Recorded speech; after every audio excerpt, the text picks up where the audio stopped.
for once in your life. Learn from the mistake. Learn from the terrible things that happen. It's like, nope. Whoa, this guy's name. We gave Clam Try to City, Puma's dying. Evans, That in there. dude's got like cancer or some shit. That's all I'm saying. He's Clammy Raven Sarge, whatever. Yeah, Please try to beat the mission in kills 3 him, turns. because though. I feel like that would be appropriate. Well, it depends on what he is. He could be a tank, and then I couldn't do that. Just give him the anti-tank gun. No, that's not happening. That's way too much effort for me to do. You know, when I... Switching weapons is way too much effort, but It fucking is, dude. This guy. Like the post-game hard missions, there's shit like only engineers, snipers, and something else, or only male characters can go on this mission. It's like, dude, I am not switching people over to classes and then re-equipping them over and over for this. You eat me on that one. Oh dear. Bit rough. It's precisely what I was complaining about before. Is like I really like I would do it. You know, I would do it fairly if I had like a preset option. It's like I have my squad set up exactly the way I want it. Let me just load that back up when I'm done with it. Okay, thank you. I mean, I suppose you could do something like that with save states or whatever, but by the same token, why would you? Because and the when we're talking about that sort of thing, the inevitable context that you have to remember is that bad children need to be educated. You know what? Sure, fine. I'm done. I was waiting to get that in there. Yeah, no, I'm not going to top it with one of my patented navel gazing pseudo profound statements. You know, Layla upstaged me, and I'm happy to let her do it this time. You know, Elias's midriff is exposed, so we're always having a naval engagement. That's how mysterious bodies work. Not literally, dickhead. That's the point. I'm just on a roll here. How exactly are you on a roll? That was one bad joke and one... Fuck you! Really How many bad jokes does Robokai make and get away with it? If my job, though. Yeah, if you're making bad jokes and you want to be on a roll with bad jokes, that's fine. But you should at least make more than one bad joke in a row.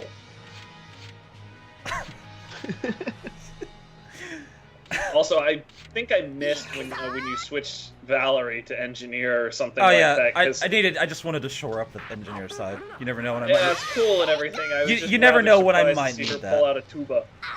Yeah. Why not? She doesn't have much HP, so she's not really that good of a scout. I'm a little bit surprised you didn't take the heavy armor right there. That guy seems like he's going to be a colossal pain in the dick. Uh-oh. Gooserg's on the mission. Oh, so shoot him. Well, we'll get there. I got a lot of people. I have to beat this in 3 turns, so... I'm kind of on a hurry here. You know what series has a history of really good dads? The Shadow Heart series. I haven't ever played any of that series, to be honest with you. Oh, hey, well, that's how this is gonna happen then. Pretty much every single dad when you play the game is already dead, but died doing something like to try and like save, protect, or preserve the future of their children. So there you go. Sure. Oh, okay. So they're absentee fathers, but they're at least absentee for a damn good reason. Yeah, they're all dead. Yeah, they're all dead. Like one of them is dead because he's been gibbed into tiny pieces in an alleyway. Oh, I think Gooserg just died. Yeah, he died. The first Shadow Hearts was a great game. It's a lot more grim and dark and spooky than the other ones. Too spooky. Whereas like Covenant still sort of it focuses more on telling the story. And yeah, Nier is Groundhog Day, Garbage Day. Thank you. Nier is dad tries to fix everything, breaks everything. I don't know. he tried. Anytime we're talking about positive character traits, I think anybody who comes from a Taro Yoko game is immediately disqualified. Because Taro Yoko thinks it's funnier when everybody's sitting in its game. Hey, there is nothing wrong with any of the moms in Shadow Hearts. Shit. You know, one time travels. That's all. Come on. That's still one of my favorite plot points. But yeah. You guys are kind of selling me on the idea that I need to pick up Shadow Hearts. Shadow Hearts Covenant, and Shadow Hearts from the New World. Of the 3 games, and sadly we'll never get another Shadow Hearts game because all the rights to it are basically like owned in a mixture of dead companies. So good luck trying to like pick out through that wreckage. Right. Which is really too bad. They're the best JRPGs of their era. Mm-hmm. I suppose it just basically falls on somebody to do a whole spiritual successor thing, the same way that they did with System Shock in the BioShock series and now Prey. Mm-hmm. Yeah, basically the best way to put it, everybody, is Shadow Hearts was made during, like, it was originally going to be a PlayStation game, but then like the PlayStation 2 came out, so they made it into a PlayStation 2 game, though it's still got like graphics much more like the first one. But it's set at the turn of the 20th century, just after the 1900 turn to 1900. It's a very standard JRPG, except that to perform actions you have to successfully like hit marks in a wheel, and if you sort of get like the back edge of these wheels, which they just call the Wheel of Fate, you can do critical versions of attacks or do more health on a heal.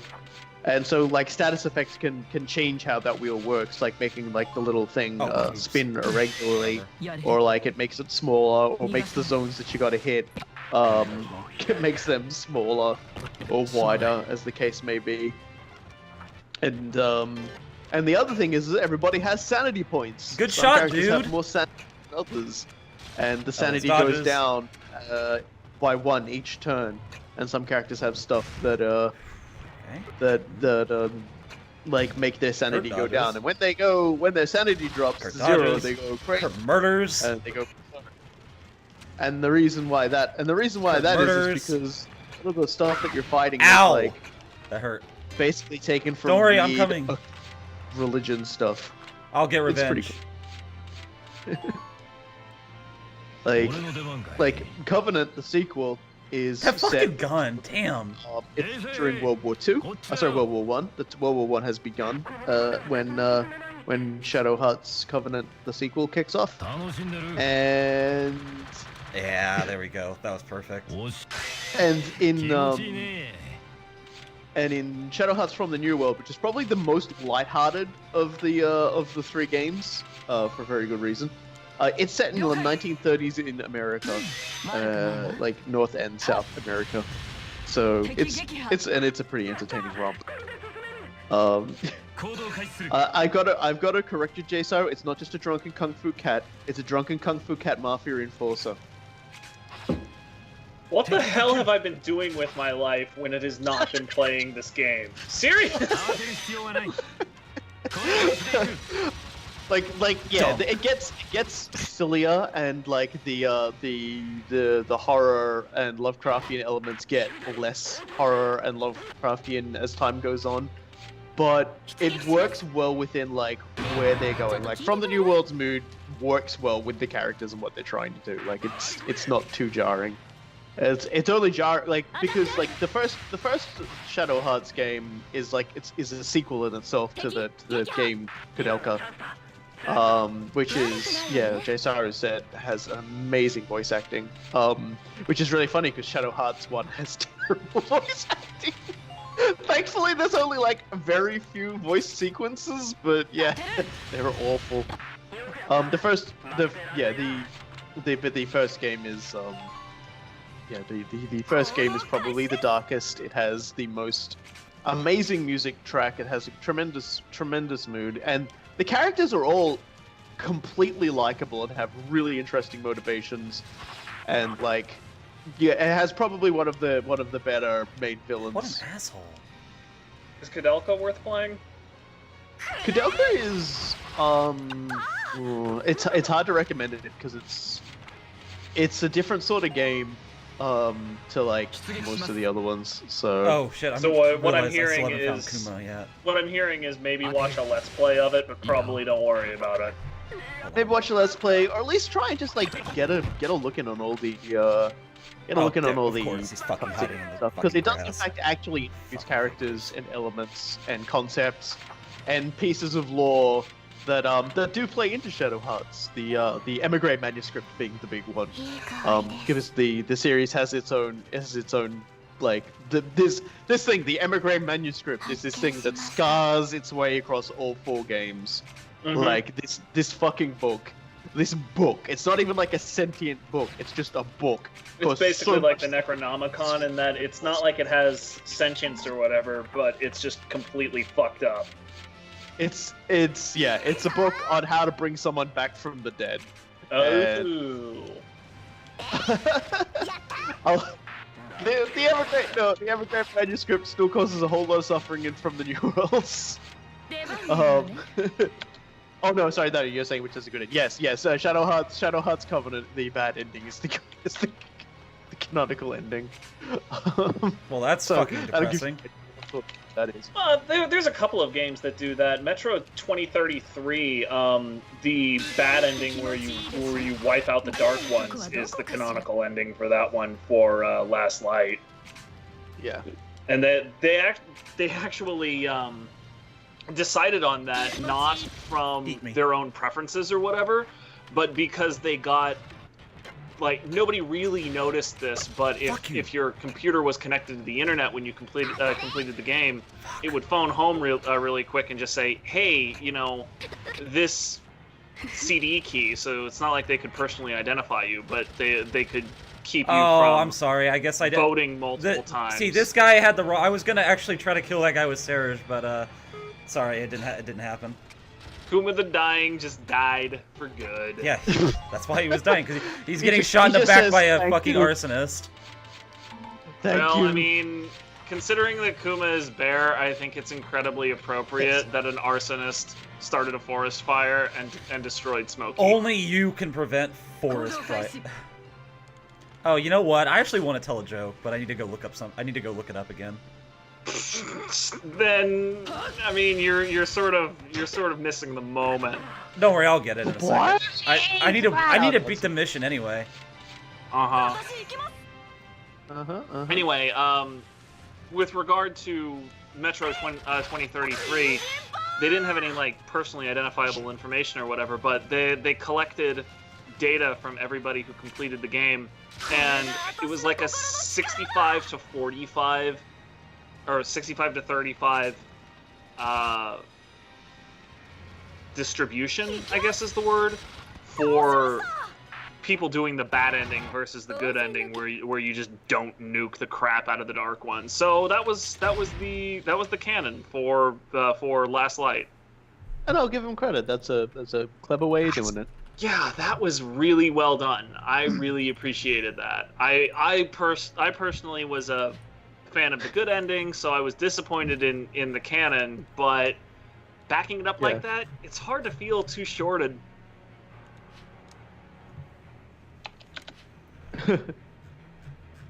If we can stop them from winning, we win.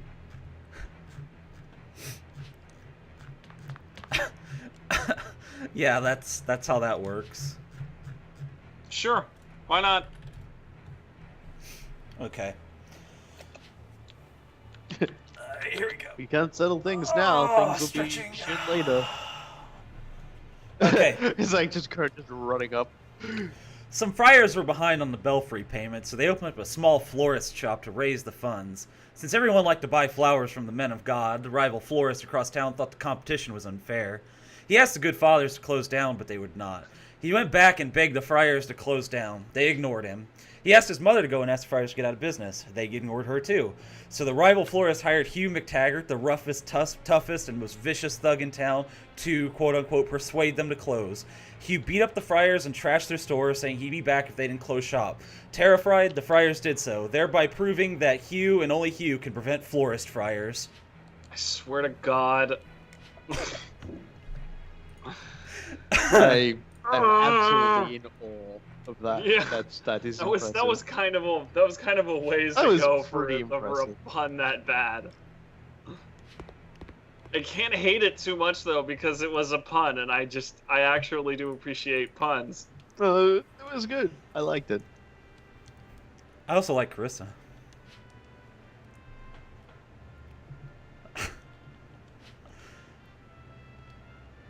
Carissa's smile still bothers the fuck out of me. Foul-mouthed. Yikes. I gotta swear. Layla's doing the educating. Uh-huh.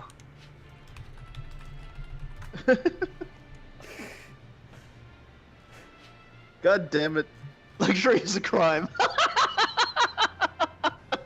Just fucking sends him running. Oh, shit. That was so good.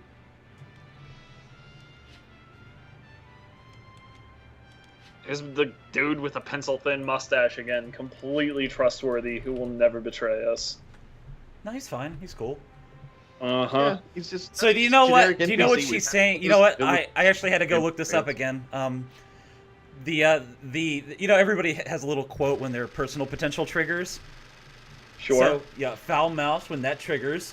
Carissa is saying people without money have no value. That sounds about right. This is pretty cool. A pretty canon for her. She definitely belongs there. Anarcho-capitalism for life. All 2 years of it.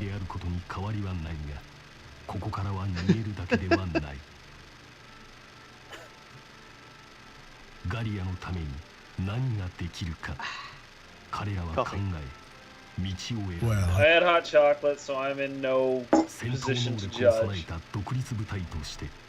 I love how much the Japanese love English swear words. Like, my sister lived over there for a time, and she had this bag that was just covered in like English swear words. Like every inch of it was just shit, fuck, damn, dick, hell. It was just like, yeah. I would bring that home. I'd probably mail that to my sister, and she'd probably use that every day. She'd want to use it on the emergency room floor, but I'm sure that the doctors would get offended. My sister is an emergency room nurse, at least right now. She's finishing her nurse practitioner. After that, she is not doing that anymore. Oh, Welkin's moving on Falzin. They're going to the concentration camps. Womp womp. So we're gonna see General Gregor. Can he win? No, he relied on a train. So you know, I just talked about Florist Friars. I mean, we get General Gregorian chant here. And now I've got every Gregorian chant I know going through my head. Thanks, Loon. Dies irae, dies ilva. Solvet secum So we've managed to vanish out of here. So now, wonder where we are now. Wrestling. Eastland. I wonder if any of them were seasick. Let's find out. No. Ah.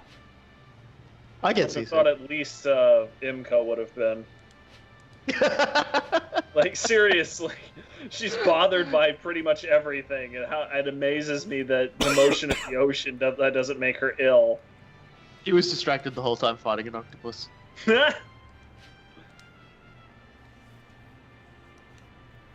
So they're doing awesome things right now. Is that you know we were on the run from everybody, but that doesn't mean we still can't help Gallia. Remember, we're still awesome soldiers, so let's kick some ass. That's probably the best reasoning in a long time in a video game.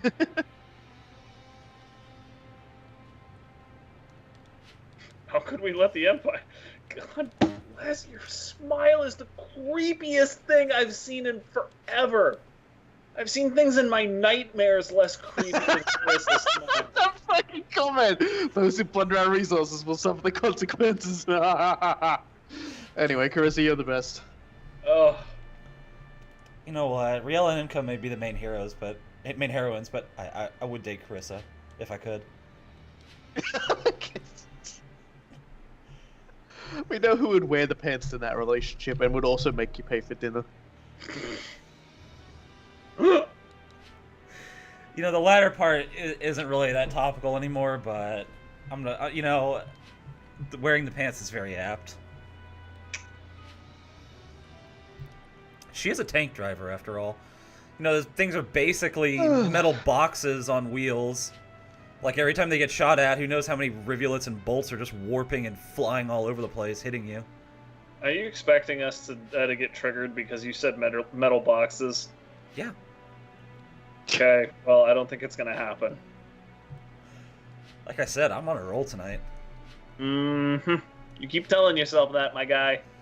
You're just mad because, like, I'm the loon you never knew. What? Like, that I'm doing all the jokes this time. I'm the one winning here. You're just not used to it. What are you talking about? Oh, Lydia. Lydia, I think Gooserg should be in charge of this. He's only failed the last 3 times, but that means absolutely nothing. No, it doesn't, because they always Well, run to away. be fair, the time they lost last time was Lydia split the forces up. If they'd put their full strength behind it, they probably would have done better. What we can learn from this is because Tahao isn't here at the moment, it's going really badly for them because he was a lot better of a commander than all 3 of them combined. Well, or at the absolute least, he actually had command instead of the dual command they've got right now. And I'm spelling dual D-U-E-L.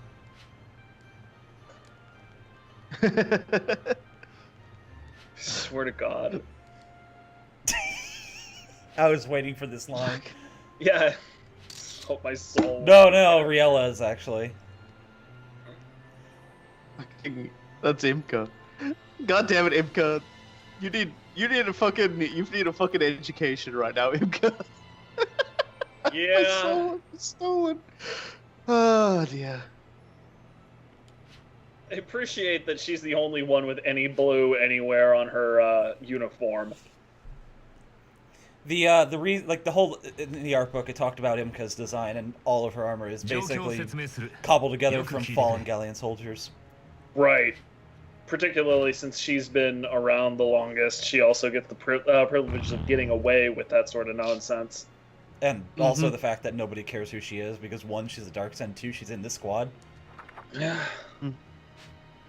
And 3, she's carrying an extremely large cannon rifle with a sword on it, and nobody's gonna go near that. Truthfully, that was the part that really convinced me to not question her fashion choices. Well, can you imagine some dude just walks up and goes, "Hey, stupid Dark Souls," and she just goes, "I don't care," and they're just like, oh.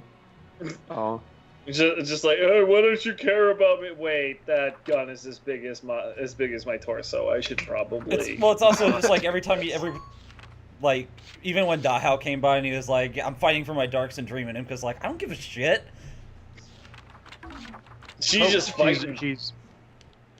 I would just like to imagine somebody like bothers her, and like when she tells them to fuck off, they try and get violent with her, but she just picks them up, walks them like 10 paces away, sets them down, then goes back to where she is and keeps going.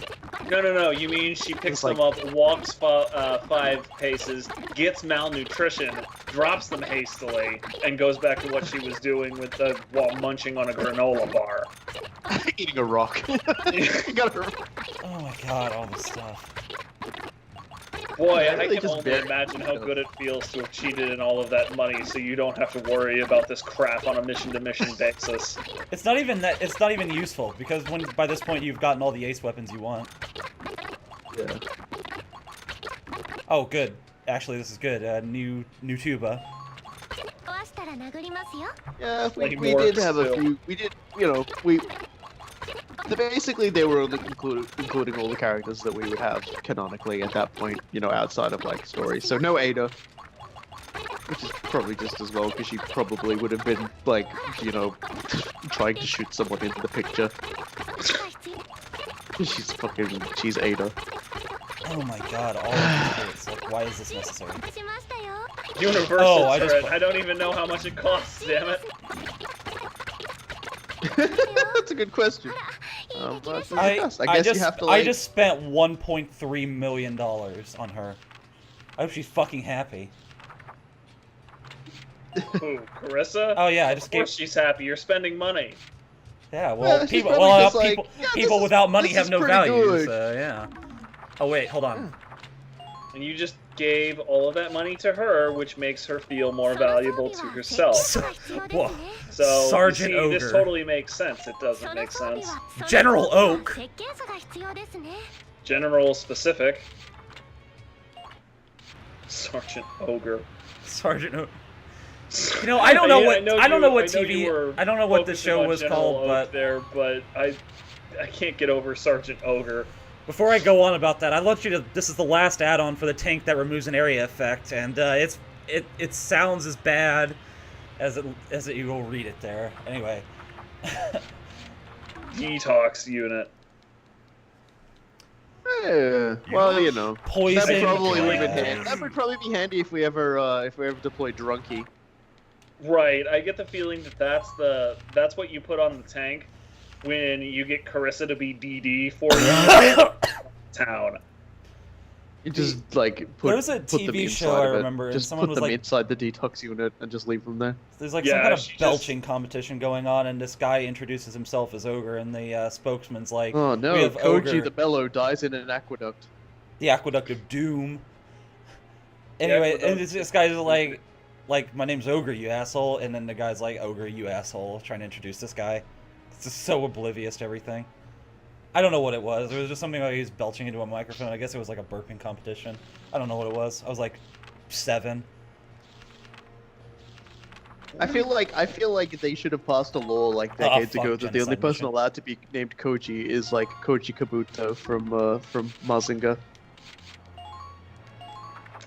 It's a Like, little bit. I feel like being, he's basically peak Koji, so I don't think anybody else should be allowed to be right. Koji. It's a little bit of like being named Abraham or something like that. You can't get around the inevitable comparisons to Abraham Lincoln and every other Yeah, idiot. you'll never be Abraham Lincoln, or Abraham, the father of all Abrahamic religions. You know, just even give he up probably on that, man. was Abraham Lincoln. He got out of like the head Abraham chair when Abe Lincoln turned up. Cause like you can't argue with a guy who rocks a hat that big. It's difficult, particularly when the guy is that tall already. Like, have you seen the silver? And can rock, motherfucker. He could, yes. That's something that people people That's why you see all these like fucking cartoons that always have him in there beating people up. It's because the guy can legitimately beat people. That was My president beat up president. like Abraham Lincoln could beat up your president. Oh, Really right. could? The new tuba. Hold on. The new tuba. It increases the amount of shots in my my soldiers' clips by 35%. That's Lipazines. Oh, it's still the stupidest fucking animation. I love it. Yep. there's a shock trooper there. That's an issue. Oh man. There's 2 tanks on this field. That's bullshit. Oh wait, I have 3 points. I guess I should do something about that.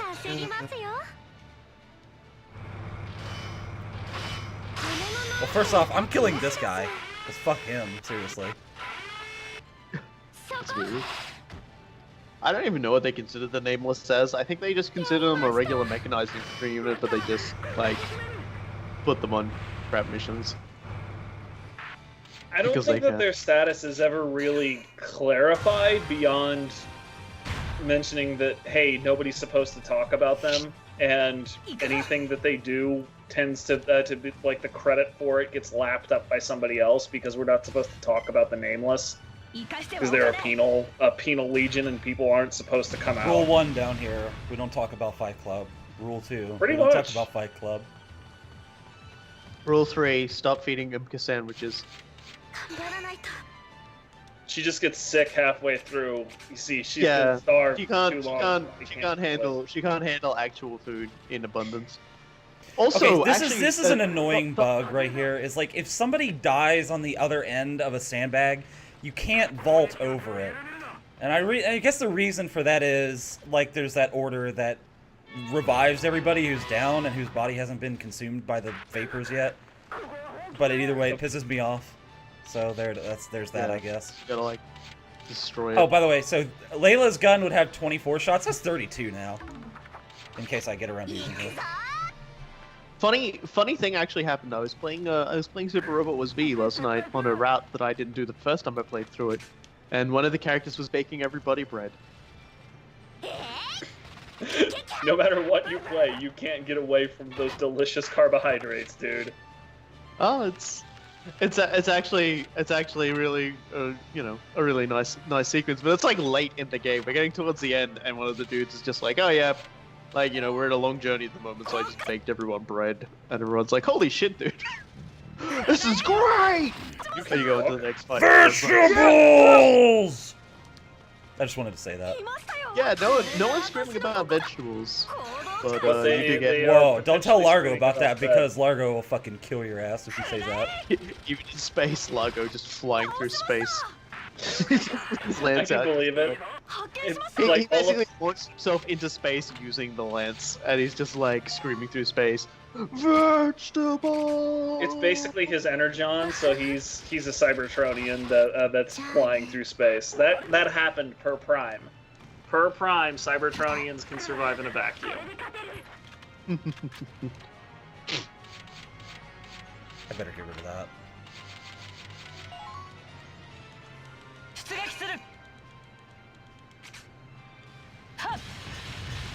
Right in the view slit, sort of. We'll just pretend it did. Mailboxed. I know a lot of people in Japan who really, wow, dude, that was a great plan. Yeah, it happens from time to time. It's really strange. Hey, like don't do that. One of the reasons that Ghost in the Shell kind of stagnated after the first standalone complex series or season rather was because the main creator, for reasons that nobody is quite clear on, suddenly got an incredible interest in all of like the mechanical bits and bobs on how like the prosthetic bodies or whatever worked, and particularly the weaponry that Section 9 and everybody else used. So he kind of became a recluse and did nothing but write like Gunsberg fan fiction about Ghost in the Shell weaponry. And everybody's just like, okay? Masamune Shiro, his name is, isn't it? Or Thank Shiro you. Masamune. Yeah, no, I can never remember his name. I'm pretty sure that's his name. Yeah, he God bless his soul. I have never seen a man alive who manages to create so many weird and wonderful things, but at the same time so much like borderline pornographic content. You know why they call him Koji the Mellow? Because he's just chilling in the grass. Like every other ace that pisses you off. Pretty much every enemy that pisses me off, but we'll go with that too. Yeah. Also true. Yeah, no, I got nothing wrong against our friend Masamune, but it definitely got strange. Like there are some people out there. There are some people out there who get so successful and so popular that basically they can do whatever they want. Like Japan's kind of funny like that. Like generally speaking, like and it happens, I suppose, in the West as well. When someone does, I'm just gonna do things like this way. Screw you guys, you know, like Michael Jordan deciding to play like baseball or something. Like everyone's just kind of like, and it doesn't work. But there are some people who just go off and do their own thing. Like Kamen Rider Kabuto, the actor that played Kabuto, absolutely just like crazy how popular he was at the time and how popular he was afterwards. And one day he just decided, oh, I can't be asked anymore. I'm gonna quit the industry. See you guys later. And everyone was like, all right, see you later. And then he decided to become a novelist. And wrote under a you know a fake name, you know, like a pseudonym, and book immediately instantly popular. No one knew it was him. Made heaps of money. So and then like he's like, okay, well I feel like going back into acting again. And everyone's like, oh well, you kind of need an agent. So he started his own agency. So he's his own agent. Because that's like a rule in Japan, and he got away with that again because it's him. Yeah. To the point that he's actually even appeared on I don't remember what American like comedy for women style program it was. But he even appeared on that. He appeared on one of those Sex and the City style programs that have been more recently done. And he even appeared on that. Like the guy basically just goes wherever he wants, does whatever he wants, and everyone's like, yeah, no, it's fine. You keep doing you, and he like continues to be wildly successful. All of the old Star Trek actors are basically the same way. Be it William Shatner doing literally anything he wants and being wildly successful, to I am fucking James Bond. George Takei going around and doing literally anything he wants, owning the crap out of anybody who steps to him, and now starting a political career that is already looking a lot better than a lot of his competitors. You know, so that was. I mean, it does happen, and actually, one of my sources of stress in the last month has been, you know, there was this one gentleman that I knew about 2 years ago. Great guy, incredibly smart. You know, one of my favorite collaborators, and in the adjoining 2 years, he sold his business, got really successful, and I tried to reconnect with him back in May and through June, and he was just like, money made him crazy. He's just completely insane now because money made him insane, and it's really difficult to watch that. It's I think probably the thing that sort of struck me the funniest about this one like Japanese like actor ending up being so wildly successful and everything is because that was actually the entire premise behind his character that he played in Kabuto. Is basically the story was less about him because his character was literally perfect and could do whatever he wanted, and more about just everyone like dealing with these things happening around that like he sort of just interferes with on a daily basis. Because his character, there's a sequence where this organization that has been like fighting the villain faction like gets a hold of him, and they're trying to interrogate him. And they ask him if he is what the fuck was that guy? And he just looks at them and says, "Do you turn and face the sun and say, 'Are you the sun?'" And then they go like, "What? Like, what? Why are you fighting the blah blah blahs with this?" And he goes, "Do you ask the sun why it shines?" Yeah, his character. But the funny part is because it's like the other characters, other characters bounce off him so effectively. Like Kabuto's a very silly show. There is a hey, we've got a choice. We either get to take out Kanaza, Red Lion, or Tai the Invincible. Who do we want to kill? Jesus Christ, is this even a question? Let's kill Tai. We have absolutely no idea who Red Lion is, you know. Okay, cool epithet. But Ty's a buddy. We've killed him before. Yeah, I mean, Tai is a guy with history.